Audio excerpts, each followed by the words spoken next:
근데 이런 말은 같이 죽자, 인연 끊자. 안녕하세요, 상담하는 남자입니다. 지난 시간에는 제가 가족들이 도박 문제를 처음 접했을 때 어떻게 해야 되는지에 대해서 말씀을 드렸습니다. 오늘 이 시간에도 그 내용을 이어서 진행을 할 거고요. 도박하신 분들께는 좀 죄송하지만 영상을 여기까지만 시청해 주셨으면 좋겠습니다. 간혹 이제 이런 말씀 드리면 도박하신 분들이 좀 기분이 좀 상하실 수 있는데, 제가 가족 편을 좀 드는 건 아니고요. 가족분들이 도박 끊어가는 걸 도와줄 수 있도록 어떤 지식이나 해야 될 내용들에 대해서 잘 알고 있을 때 우리가 도박을 잘 끊어갈 수가 있거든요. 그래서 가족들도 그것을 연습하고 배울 시간들이 필요합니다. 여러분들께서 가족의 품으로 돌아갈 때 가족들이 잘 준비가 돼 있어서 여러분들을 다시 따뜻하게 가족으로서 맞았으면 좋겠다는 준비를 하려고 하는 거고요. 그래서 도박하신 분들이 좀 불편하시더라도 이 점을 좀 양해해 주셨으면 좋겠습니다. 네, 가족분들 안녕하세요. 지난 시간에는 제가 이 도박 문제와 돈 문제를 구별을 해야 된다, 이거에 대해서 말씀을 드렸고요. 그래서 이거를 구별해야 되는 이유는 도박한 사람이 가지고 있는 돈을 갚으면 이 일이 끝난다라고 하는 생각이 있는데, 그 생각을 우리가 조금이라도 바꿀 수 있도록 하기 위해서 우리는 빚 문제, 돈 문제보다 이제 도박 문제에 초점을 맞춰서 이야기를 할 수 있어야 된다, 이렇게 말씀을 드렸습니다. 그렇다고 해서 우리가 돈 문제를 얘기를 안 할 수가 없겠죠. 돈 문제를 얘기를 할 때, 빚 문제를 얘기할 때는 어떤 태도를 가지고 얘기를 하면 좋은지에 대해서 말씀을 드려보도록 하겠습니다. 우선 돈 문제 자체가 굉장히 심장이 떨리는 일이고 굉장히 놀랍고 무섭고 두렵고 화가 나는 일이 맞습니다.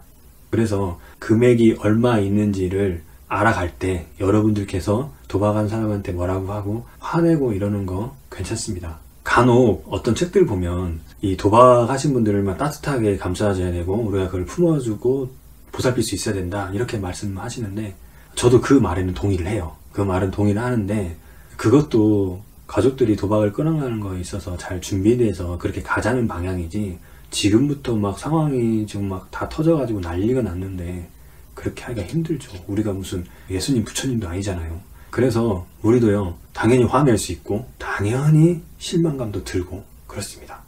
그런 상황인데, 그런 상황에서도 우리가 어떻게 하면 도박을 끊는 거에 조금이라도 초점을 맞춰서 대처할 수 있을까, 이 부분을 좀 말씀을 드리려고 해요. 자, 돈 문제를 얘기를 합니다. 이 돈 문제를 얘기를 할 때 대부분 돈 문제가 어떤 식으로 좀 이야기 되냐면요, 한번 이렇게 막 쏟아낼 거 쏟아내고 뭐라고 할 거 막 뭐라고 하고 화낼 거 화낸 상태에서 그래 빚 문제가 어떻게 되냐, 이렇게 얘기를 한번 해보자, 들어보자. 그래서 이제 어느 정도 한번 이렇게 진정이 된 상태에서 빚 문제를 들어요. 그러면 이 도박하신 분들은 두 가지의 반응을 보입니다. 하나는 빚을 작은 것부터 오픈하는 분도 있고요, 하나는 빚이 많은 것부터 얘기하시는 분들이 있어요. 대부분은 빚이 많은 것부터 얘기하십니다. 그래서 저는 이제 빚이 많은 거 얘기하시는 분부터 말씀드릴게요. 이분들은요, 빚을 얘기하라고 했지만 실제로 이야기해야 되냐 말아야 되냐를 굉장히 고민하고 있어요. 분위기를 보고 눈치를 보다가 해봐라 하니까 빚을 큰 것부터 얘기합니다. 그래서 이제 하나 다 큰 게 나오죠. 그때만 해도 그래도 들어보려고 했으니 가족들이 좀 이렇게 버티셔요. 그리고 이제 두 번째 얘기를 해요. 그러면 또 나오면 그래도 좀 버틸만 해요. 근데 이게 세 번, 네 번 나오면 가족들도 아니 거기서 또 빌렸냐, 뭐 사채 썼으면 사채까지 썼냐, 막 이제 이런 얘기를 듣다 보니까 막 놀래고 막 흥분되다 보니까 다시 또 뭐라고 하게 되죠. 이런 분위기를 도박자가 이 온몸으로 느끼면서 순간순간 이건 말해야 되냐 말해야 되냐, 해야 되냐 말해야 되나, 이런 고민을 엄청 하고 있습니다. 그래서 그때 말을 못하고 숨겨놓는 것들이 자기가 몇 달 아껴가지고 어떻게 해볼 수 있는 돈들이에요. 소액 돈들. 그 돈들 때문에 거의 100에 99는 재발돼요. 그래서 빚을 얘기할 때는 뭐가 필요하냐면요, 도박자가 빚을 끝까지 얘기할 수 있도록 우리가 버틸 수 있는 힘이 있어야 됩니다. 중요해요. 이거 되게 중요해요. 왜냐하면 도박자는 계속 거짓말하고 숨기잖아요. 근데 여기서 계속 숨기고 거짓말하는 게 계속 나올 수 있거든요. 그러니까 뭔가 얘기를 할 때는 그 거짓말하고 숨기지 않기 위해서 최대한 그 얘기를 들으려고 하는 자세가 필요합니다. 자, 그래서 우리는 도박 빚을 얘기를 할 때 첫 번째, 끝까지 들을 수 있는 준비 자세가 돼 있냐, 이거를 먼저 보셔야 돼요. 사채, 정말 빌려서는 안 될 어디 거래처 사장님, 그 다음에 어떤 불법적인 부분에 의해서 어떤 벌금이니 혹은 재판을 받고 있는 이런 부분이니 여러 가지가 있을 수가 있습니다. 근데 우리는 모든 가능성을 열어놓고 이야기를 들을 준비를 해야 됩니다. 자, 두 번째는요. 그날 말했던 거에 대해서 모두 다 신뢰를 하면 안 됩니다. 이유는 도박을 하면서 돈을 빌릴 때 우리 같은 경우는 어디에서 이자 얼마에 언제까지 갚아야 된다 이런 것들을 명확하게 하면서 돈을 빌리잖아요. 도박하시는 분들이 그렇게 돈 빌리지 않아요. 그냥 일단 돈만 구하면 그냥 그게 끝이에요. 그래서 빚을 정리할 때도요. 내가 어디서 빌렸는지, 이자가 얼마인지, 내가 언제까지 줘야 되는지 이런 거 모르고 있습니다. 그러다 보니 처음 빚에 얘기할 때 이분들이 자기가 기억하고 있는 것들이 잘못 기억하고 있는 것도 있고요. 그리고 기억이 안 나는 것도 있습니다. 어떤 분들은 빚 빌려주고 이런 걸 악용하는 분도 있거든요. 자기가 200 빌려줬는데 250 빌려줬다 이렇게 하는 거죠. 그래서 50만 원 더 받는 거죠. 그러니까 이런 식으로 확실하게 빚을 빌릴 때 뭔가 남겨놓지 않은 경우가 많아요. 금융권이 당연히 남아 있겠죠. 빚을 얘기할 때 필요한 것은 그날 이야기했던 것들에 대해서 다시 한번 이야기할 수 있는 시간들을 만들어 놓는 게 되게 필요합니다. 그래서 빚의 목록을 이렇게 쭉 이렇게 정리하고 나면 알았다.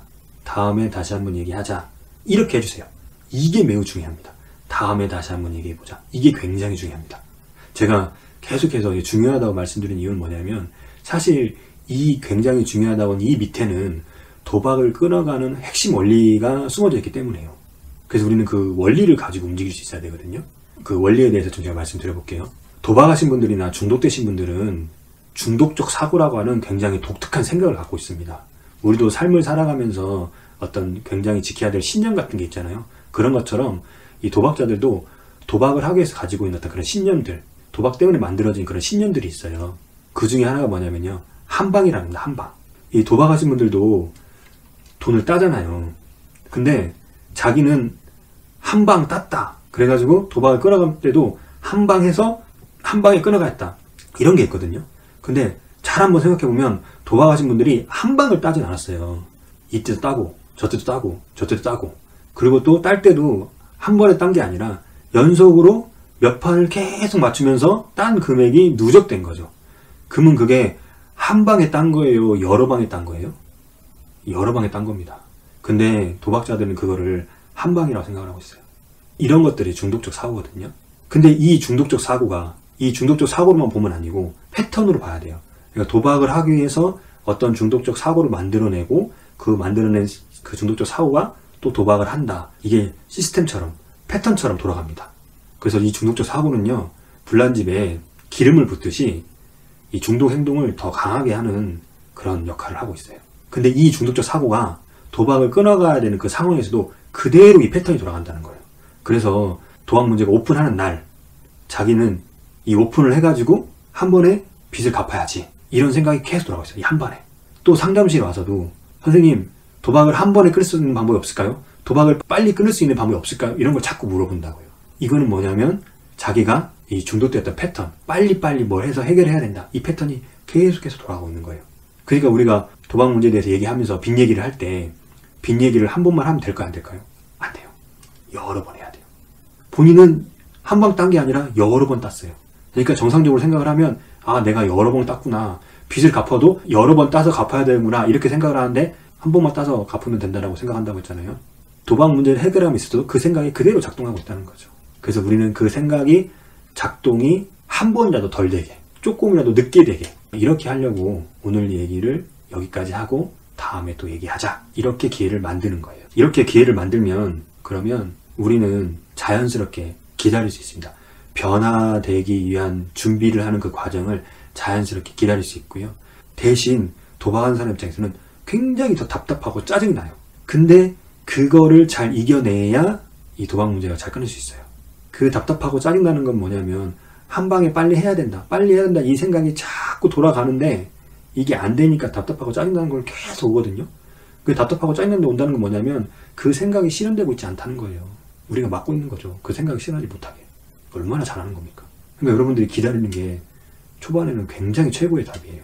그래서 이렇게까지 제가 말씀드려요. 아무것도 안 하는 것도 무언가 하는 거랑 똑같은 거라고.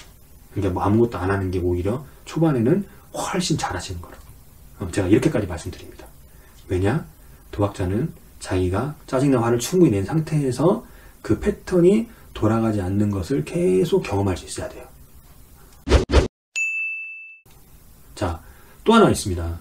좀 전에 설명하면서 처음 한 내용에 대해서 다 믿지 못한다고 얘기했잖아요. 그래서 우리는 다시 얘기할 수 있어야 한다고 했잖아요. 다음에 얘기할 때 어떻게 하면 좋냐면요, 정리를 스스로 잘 해가지고 오시라고 하시면 좋아요. 이 정리를 할 때 누구한테 얼마 빌렸고 이자가 얼마고 언제까지 갚아야 되고 한 달에 얼마씩 갚아야 되는지 이거를 잘 목록해서 가져가라고 하세요. 이 작업을 여러 번 반복하셔도 좋아요. 그래서 빚이 정확해질 때까지. 너를 못 믿어서 그러는 게 아니라 너도 이 빚에 대해서 한번 좀 생각을 해보고 어떻게 할지 생각을 해봐라. 그런 의미에서 이걸 해보자.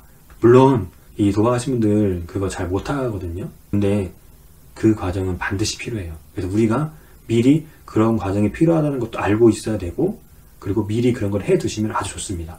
그리고 또 이어지는 부분이, 빚을 정리해 왔잖아요. 그러면 통장 내역 같은 거를 한번 쫙 뽑으시라고 하세요.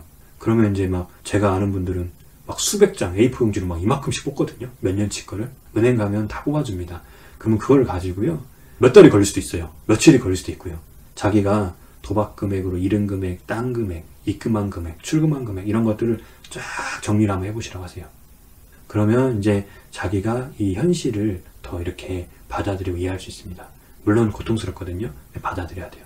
그리고 그 빚을 정리하는 게 하루아침에 안 끝나요. 아까 제가 그랬죠. 여러 번 반복할 수 있어야 되고. 그러니까 그거 여러 번 반복하는 일이거든요. 도박자는 한 번에 끝내려고 했죠. 근데 이거는 여러 번 할 수 있는 일이 아니에요. 그러니까 우리는 자꾸 그렇게 여러 번 반복할 수 있는 일들을 만들어줘야 돼요. 그래서 우리가 해야 될 것은 돈을 빨리 갚아주고 도박 문제를 빨리 해결해가지고 이 사람이 딱 좋아지게끔 하는 그런 게 아닙니다. 우리가 하는 그렇게 빨리 해야 된다고 하는 그런 생각도 중독의 입장에서 보면 중독자와 같은 생각이에요. 그건 되게 위험한 생각입니다. 그래서 우리부터 여러 번 반복해야 된다. 도박 문제가 많이 발생했으면 많이 발생했도록 길고 오랫동안 해야 된다. 이거를 꼭 아셨으면 좋겠습니다. 제가 이런 말씀 드리면 부모님들이 자기들이 막 더 화내가지고 뭐 잘못한 거 아니냐 이렇게 막 말씀하시는 분들 많거든요. 다른 상담자들은 어떨지 모르겠습니다. 하지만 저는 충분히 화낼 수 있으시다고 생각합니다. 근데 이런 말은 좀 삼가해 주셔야 되죠. 같이 죽자, 인연 끊자, 이런 말들은 제의를 해주시고, 힘들다, 정말 힘들다, 걱정된다, 너무 속상하다, 너무 화가 난다, 이런 것들은 충분히 표현하셔도 됩니다. 그리고 그런 과정들이 있어야 가족분들도 도박자를 도울 수 있는 그런 상태로 다시 올 수 있습니다. 네, 이상으로 오늘 내용을 마치겠고요. 다음 시간에는 도박자가 도박을 하고 싶어도 못하게 하는 환경 통제, 환경 관리라고 하는 부분이 있습니다. 아마 여러분들 뭐 통장 관리는 어떻게 해야 되냐, 돈 관리는 어떻게 해야 되냐, 뭐 이런 얘기들 아마 하실 거예요. 근데 그런 것들을 어떻게 해야 되는지, 어떻게 하면 효과적인지 이런 거에 대해서 제가 좀 정리를 해서 말씀드리도록 하겠습니다. 네, 이 시간에도 너무 애쓰셨고요. 우리가 가는 길이 정말 달팽이처럼 더디거든요. 그래서 우리는 혼자 가면 너무 힘들고요. 여러 명이서 함께 가야 됩니다. 그래서 가족분들께서도 함께 갈 수 있는 분들 많이 만드셨으면 좋겠습니다. 이상으로 마치겠습니다. 감사합니다.